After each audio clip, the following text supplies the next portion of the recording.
আল্লাহ তাআলা লজ্জিত হলে গুনাহ করার পরে তওবা করলে কি পুরস্কার দেন? আল্লাহ সুবহানাহু ওয়া তাআলা হাদিস শরীফে আছে, ওই যে কিরামান কাতিবিন, দুইজন ফেরেশতা লেখছে আমল, আল্লাহ তাআলা তওবা করার পরে ওই দুই কাদের ফেরেশতাদেরকে পর্যন্ত ভুলাইয়া দেয়। দুই কাদের ফেরেশতাকে আল্লাহ ভুলাইয়া দেয়। ফাইন্নাল আবদা ইন তাবা তাওবাতান নাসুহা ইলাল্লাহি আযজা ওয়া জাল ফাআনসাল্লাহু হাফিজাইহি ওয়া জারিহাহু হাফিজাইহি ওয়া জারিহাহু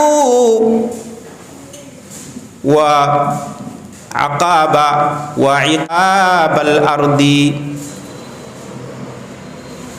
আল্লাহর নবী সাল্লাল্লাহু আলাইহি ওয়াসাল্লাম বলেন, যদি কোনো বান্দা আল্লাহর কাছে গুনাহ করার পরে তাওবা নাসুহা করে, আল্লাহর নবী বলেন, তাহলে হাফিজাইহি, দুই কাদের যে ফেরেশতা আছে, দুই কাদের ফেরেশতাদেরকে আনসাল্লাহ, আল্লাহ ভুলাইয়া দেন তাদের অপরাধের কথা।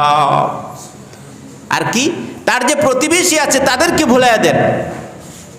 জমিনের যেই জমিনে বান্দা গুনাহ করেছিল ওই জমিনের প্রত্যেকটা অংশকে আল্লাহ ভুলাইয়া দেন। খাতায়াহু ওয়া যুনুবাহু, তার অপরাধ এবং তার গুনাহকে আল্লাহ ভুলাইয়া দেন। এই জন্য এই ব্যক্তির আর কোনো ভয় থাকে না কিয়ামতের মাঝে, কিয়ামতের মাঠে তাওবাকারীর আর কোনো ভয় থাকে না।